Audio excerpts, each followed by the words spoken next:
Hey guys, Dennis here, Muddy Water Search and Recovery. I hope everybody's doing well. All of you being impacted by the winter weather. Hope you guys are being safe.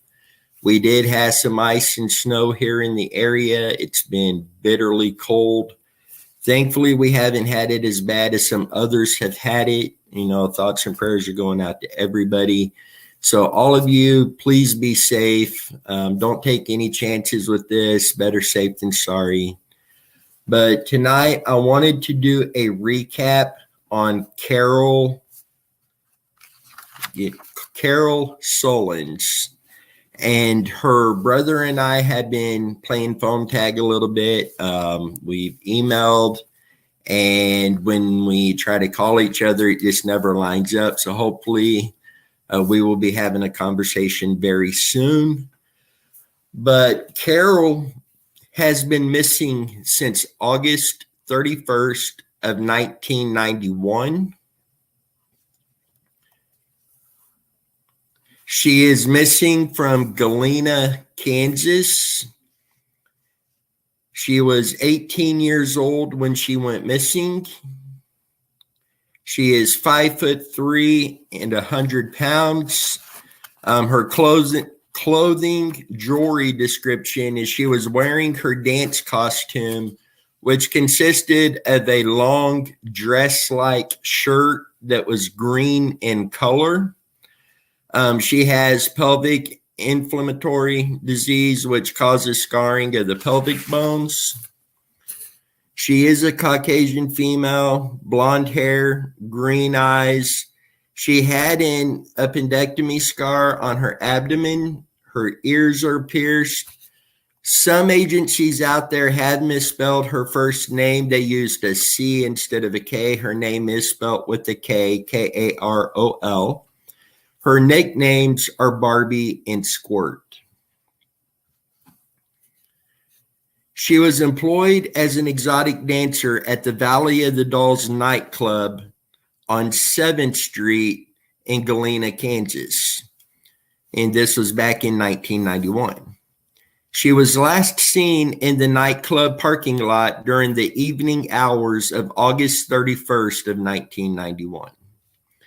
She was speaking to an unidentified male near the man's dark-colored pickup truck with the camper shell, which was parked nearby. She disappeared shortly after and has not been heard from again. Her purse and other belongings were left behind at the bar. And I believe that actually took place on one of her breaks. Authorities believe that Karol died of a drug overdose sometime during the night that she vanished, and that her body was buried by her drug suppliers. Extensive searches in Kansas and Oklahoma have produced no clues as to her whereabouts. Donald D. Kidwell was charged in connection with Karol's case in 2021.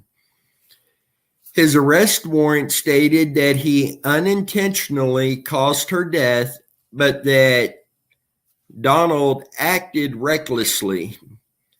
He was charged with aggravated battery in Karol's case. He cooperated with the authorities in regards to their case against him. In 2002, he reached a plea agreement with prosecutors and pleaded guilty to battery and obstruction of official duty. He was sentenced to 18 months in prison and fined $1,500.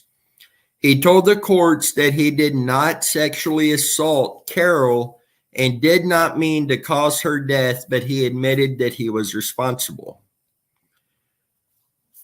It was reported that her mother had said that Karol had problems with drugs and alcohol, but they had maintained a good relationship together.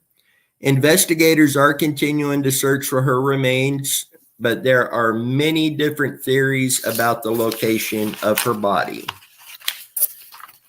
We've been working on this case for quite some time, and I'm hoping speaking with the family is going to help give some insight. it's one of those not knowing what areas have been searched. At this point in time, from 1991 to today, that is a long stretch of time. Technology was different back then. And even for several years after, technology today is completely different. So those areas will likely need to be searched again. And again, that's something I would like to find out from the family, is how far back were the latest searches and what areas those were in, what methods were used, what equipment was used. She's been missing far too long. Very, very sad case. And we are going to continue digging into this and trying to find answers, find locations of interest, and be able to go do the searches and see if we can help bring Karol home.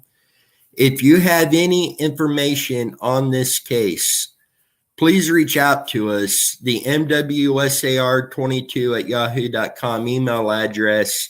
Our entire team has access to that email account, so we are able to monitor that a lot better. My personal cell phone number is 913-683-0147. I do work a full-time job Monday through Friday, 7 to 3:30. So if you call and I'm not able to answer, please leave me a voicemail. I will get back to you as soon as I possibly can. Sometimes in the evenings as well. Sometimes I'm unable to get to my phone, be it with the family, be it on a case. I know many times I will get a call and I'm already on the phone with a family member from another case and I'm not able to jump right over. So if I'm ever not able to answer the phone, please leave me a voicemail. I will get back with you as soon as possible. And again, Karol Sullens, missing out of Galena, Kansas since August 31st of 1991. I did read in a report that, and even stated in this, let me get the name, make sure I don't throw out the wrong name here. Donald Kidwell.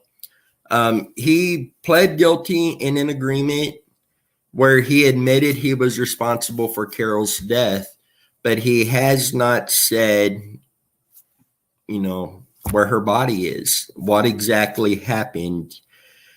Another thing I need to find out from the family, and I'll do some research also to see if I can find out, is if Donald D. Kidwell, is he still alive? Is he in jail? Where is Donald? Think that's pretty important information to know. If he's still alive, if I can get in contact with him. But we will dig in, continue to do everything we can to help find Karol. If you have any information on this case, again, please reach out to us, get that over to us. We will be doing everything we can to bring her home. Until next time, you guys stay safe. Let's do everything we can.